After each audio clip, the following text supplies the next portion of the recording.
একদিকে কবর থেকে তোলা হচ্ছে একমাত্র ছেলের মরদেহ, অন্যদিকে বুকফাটা কান্নায় ভেঙে পড়েন বাবা। বৈষম্য বিরোধী ছাত্র আন্দোলনে ঢাকায় গুলিবিদ্ধ হয়ে নিহত দুজনের মরদেহ দাফনের ৩ মাস পর ময়নাতদন্তের জন্য আদালতের নির্দেশে ময়মনসিংহের আলাদা কবরস্থান থেকে তোলা হয়।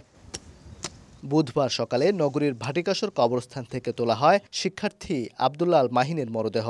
ছাত্র জনতার আন্দোলন চলাকালে গত ৪ আগস্ট রাজধানীর উত্তরার আজমপুরে রাজুক কমার্শিয়াল কমপ্লেক্সের সামনে গুলিবিদ্ধ হয়ে প্রাণ হারান মাহিন। গত ২১ আগস্ট মাহিনের বাবা জামিল হোসেন উত্তরা পশ্চিম থানায় শেখ হাসিনা সহ ১৭ জনের নাম ও অজ্ঞাত পরিচয় ৬০০ জনকে আসামি করে মামলা করেন।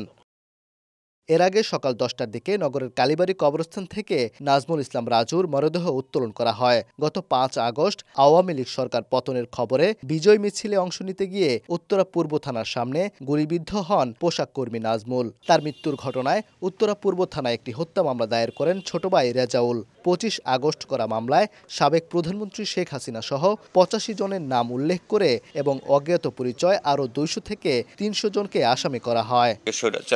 আমার সন্তানে মারছে, আমি চাই এই স্বৈরাচারের যেন সব কি হয়, সবাই শাস্তি। সকল ফেসিবাদের বিচার চাই, এই হত্যার বিচার চাই। সঠিক বিচারের জন্য আমি মামলাটা করছি। আমি আমার ভাইয়ের খুনিদের বিচার চাই। লাশ তোলার সময় জেলার নির্বাহী ম্যাজিস্ট্রেট ও সিআইডির ঊর্ধ্বতন কর্মকর্তারা উপস্থিত ছিলেন। যথাযথ আইন কানুন মেনে আজকে আমরা কবর থেকে লাশটা উত্তোলন করেছি এবং কবর থেকে লাশ উত্তোলন করে আমরা আমাদের বিধান অনুযায়ী যেগুলো দেখার দরকার সেগুলো আমরা দেখে লিপিবদ্ধ করেছি। শহীদ আব্দুল্লাহ আল মাহিন বৈষম্য বিরোধী আন্দোলনে শহীদ হয়েছে, সুরতহাল প্রক্রিয়া সম্পন্ন হয়েছে। পরবর্তীতে এটা ফার্দার ইনভেস্টিগেশনের জন্য ময়মনসিংহ মেডিকেলে পাঠানো হবে।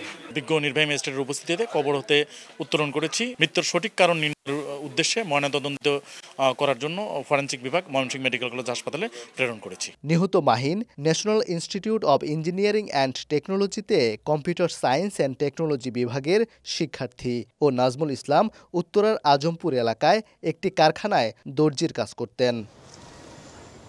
ওবায়দুল হক, সময় সংবাদ, ময়মনসিংহ।